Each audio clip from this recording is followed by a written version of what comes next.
ഞാൻ ഈ വീഡിയോ എടുക്കുന്നത് ശനിയാഴ്ച രാത്രി ഏതാണ്ട് 9 മണിക്കാണ്.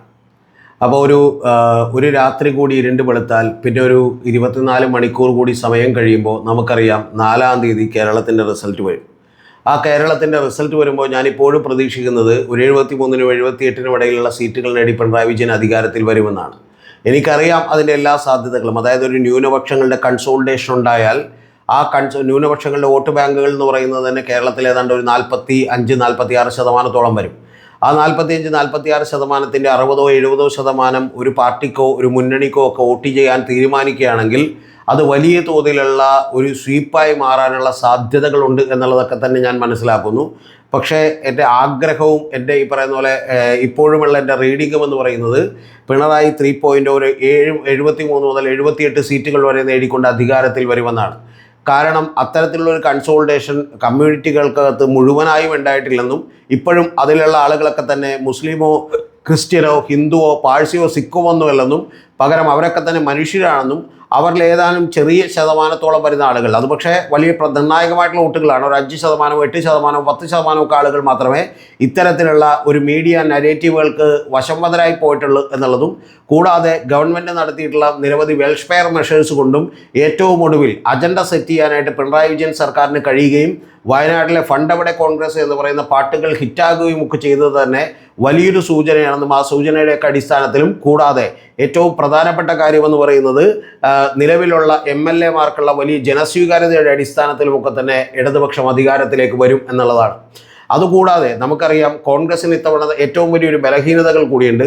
കോൺഗ്രസിൻ്റെ 20, 21, 22 MLA-മാരിൽ 3 പേർ മത്സരിക്കുന്നില്ല എന്നുള്ളത് നമുക്കറിയാം. ഒന്ന് രാഹുൽ മാങ്കൂട്ടത്തിലാണ്, രണ്ടാമത്തേത് തൃപ്പൂണിത്തുറയിൽ നിന്ന് കെ ബാബുവാണ്, മൂന്നാമത്തേത് പെരുമ്പാവൂരിൽ നിന്ന് എൽദോസ് കുന്നപ്പള്ളിയാണ്. അപ്പോൾ ബാക്കി മത്സരിക്കുന്ന ഏതാണ്ട് 19ഓളം പേരിൽ ആ 19ഓളം പേരൊഴികെ ബാക്കി കോൺഗ്രസ് മത്സരിക്കുന്ന 85-90ഓളം സീറ്റുകളിലേക്കൊക്കെ തന്നെ മത്സരിക്കുന്ന ആളുകളെ തോൽപ്പിക്കാൻ കോൺഗ്രസിനകത്ത് നിന്ന് തന്നെ നിരവധി നേതാക്കൾ തയ്യാറെടുത്ത് നിൽക്കുന്നു എന്നുള്ളത് ഒരു യാഥാർത്ഥ്യമാണ്. കാരണം കോൺഗ്രസിനെ സംബന്ധിച്ചിടത്തോളം സീറ്റ് എങ്ങനെയാണ് നിർണ്ണയിച്ചതെന്ന് നമുക്കറിയാം, എത്രമാത്രം ബുദ്ധിമുട്ടിയാണെന്ന് നമുക്കറിയാം. കാരണം കഴിഞ്ഞ 5 കൊല്ലം കഴിഞ്ഞൊരു ഭരണം വരുന്നു എന്ന് പറയുമെന്ന പോലെയല്ല, 10 കൊല്ലം കഴിഞ്ഞ് കിട്ടാൻ പോകുന്ന ഒരു ചാൻസാണ്. ഇപ്പം കിട്ടിയില്ലെങ്കിൽ പിന്നെ ഒരിക്കലും തങ്ങൾക്ക് സീറ്റ് കിട്ടില്ല എന്നറിയാവുന്ന നിരവധി നേതാക്കന്മാർ ഇവിടെ നിന്നെങ്ങാനും മറ്റൊരാൾക്ക് സീറ്റ് കിട്ടിയിട്ട് അയാൾ ജയിച്ചു പോയാൽ പിന്നീട് ജീവിതത്തിൽ ഒരിക്കലും തൻ്റെ MLA ആകുന്ന മോഹം നടക്കില്ല എന്നറിയുന്ന നിരവധി നേതാക്കന്മാരൊക്കെ തന്നെ കോൺഗ്രസിനെതിരെ ഓരോ മണ്ഡലങ്ങളിലും വലിയ തോതിൽ പണിയെടുത്തിട്ടുണ്ട് എന്നുള്ളത് മറന്നു പോകരുത്. അത്തരത്തിലുള്ള പാളയത്തിലെ പട നമുക്ക് പുറത്ത് കാണാൻ കഴിയില്ലെങ്കിലും അതകത്ത് അതിതീവ്രമാണ്, ഭയങ്കരമാണ് എന്ന് തന്നെ ഞാൻ വിചാരിക്കുന്നു, പ്രധാനമായും ചില നിർണായകമായിട്ടുള്ള ജില്ലകളിൽ. അപ്പോൾ ഇതൊക്കെ തന്നെ കാണിക്കുന്ന ഒരു പ്രധാനപ്പെട്ട കാര്യം, ഇത്തരം സാഹചര്യങ്ങളൊക്കെ തന്നെ പരിഗണിച്ചുകൊണ്ട് ഒരു വലിയ എഡ്ജ് ഇടതുപക്ഷത്തിനുണ്ട് എന്നുള്ളതാണ്. കൂടാതെ ഞാൻ എപ്പോഴും പറഞ്ഞതുപോലെ ഒരു 38 ലക്ഷത്തോളം വരുന്ന BJP വോട്ടുകൾ BJPക്ക് നിലനിർത്താൻ കഴിയില്ല എന്നും BJPയുമായി ഒരു ഡീൽ ഉണ്ടാക്കിയതിൻ്റെ അടിസ്ഥാനത്തിലല്ല, പകരം ജമാഅത്തെ ഇസ്ലാമിയുടെയും മുസ്ലിം ലീഗിനൊക്കെ പ്രാമുഖ്യം കിട്ടുന്ന ഭരണം വേണ്ട എന്ന് വിചാരിക്കുന്ന സംഘപരിവാർ ഉഴുതുമറിച്ചിട്ടുള്ള വിഭാഗീയ ചിന്തകൾ പാകിയിട്ടുള്ള അണികൾ തന്നെ, അനുഭാവികളായിട്ടുള്ള ആളുകൾ തന്നെ മാറി ചിന്തിക്കുകയും അത് വലിയ തോതിൽ ഇടതുപക്ഷത്തിന് വോട്ട് ചെയ്യുകയും ചെയ്യുമെന്നാണ് വിശദമായി എക്സിറ്റ് പോളുകളെല്ലാം പഠിച്ചാൽ നമുക്ക് മനസ്സിലാക്കാൻ കഴിയുന്ന ഒരു കാര്യം. അതുകൊണ്ട് തന്നെ പിണറായി 3.0 വരാനാണ് സാധ്യത എന്നുള്ളത് ഞാൻ ഒരിക്കൽ കൂടി ഉറച്ചു പറയുന്നു. അതിനോടൊപ്പം എനിക്ക് പറയാനുള്ളൊരു കാര്യം, ഈ സംശയം നമ്മുടെ നാട്ടിലെ വലിയ മാധ്യമപ്രവർത്തകർക്ക് പലർക്കും ഉണ്ട് എന്നുള്ളതാണ്. ആ മാധ്യമപ്രവർത്തകരിൽ ഒരാൾ നമ്മുടെ സുഹൃത്തായിട്ടുള്ള ഫർദാൻ ഷാജനാണ്. ഷാജൻ്റെ ഒരു വീഡിയോ കണ്ടതുകൊണ്ടാണ് ഈ വീഡിയോ എടുക്കാൻ തന്നെ കാരണം. ഷാജൻ പറഞ്ഞുകൊണ്ടിരുന്ന ഒരു കാര്യം, ഇനി ഷാജൻ്റെ എക്സിറ്റ് പോളൊക്കെ പുറത്തേക്ക് വന്നിട്ടുണ്ട്, അതിനെക്കുറിച്ച് ഞാൻ വേറൊരു വീഡിയോ ചെയ്യുന്നുണ്ട്. 85-90ഓളം സീറ്റുകൾ കിട്ടുമെന്നാണ് ഷാജൻ പറഞ്ഞേക്കുന്നത്. ഏറ്റവും കുറവ് 80-81 സീറ്റുകൾ വരെ കിട്ടുമെന്നാണ്. പക്ഷെ അതൊക്കെ അവിടെ നിൽക്കട്ടെ. ഷാജൻ ഇതിനിടെ കൂടി ചെയ്തൊരു വീഡിയോ എന്ന് പറയുന്നത് അത് ഏറ്റവും ആദ്യം പോളിംഗ് പെർസെൻറ്റേജ് വലിയ ഉയരത്തിലാണെന്ന് പറഞ്ഞപ്പോൾ വലിയ ആവേശത്തിലായിരുന്നു. അത് കഴിഞ്ഞ് അത്ര വലിയ പോളിംഗ് പെർസെൻറ്റേജ് ഉണ്ടായില്ല, വലിയ തോതിൽ വോട്ടുകൾ കൂടിയിട്ടില്ല, 6-7 ലക്ഷം വോട്ടുകളെ കഴിഞ്ഞവണത്തേനേക്കാൾ കൂടിയിട്ടുള്ളൂ എന്ന് പറഞ്ഞപ്പോൾ വലിയ നിരാശ ഉണ്ടായിരുന്നു.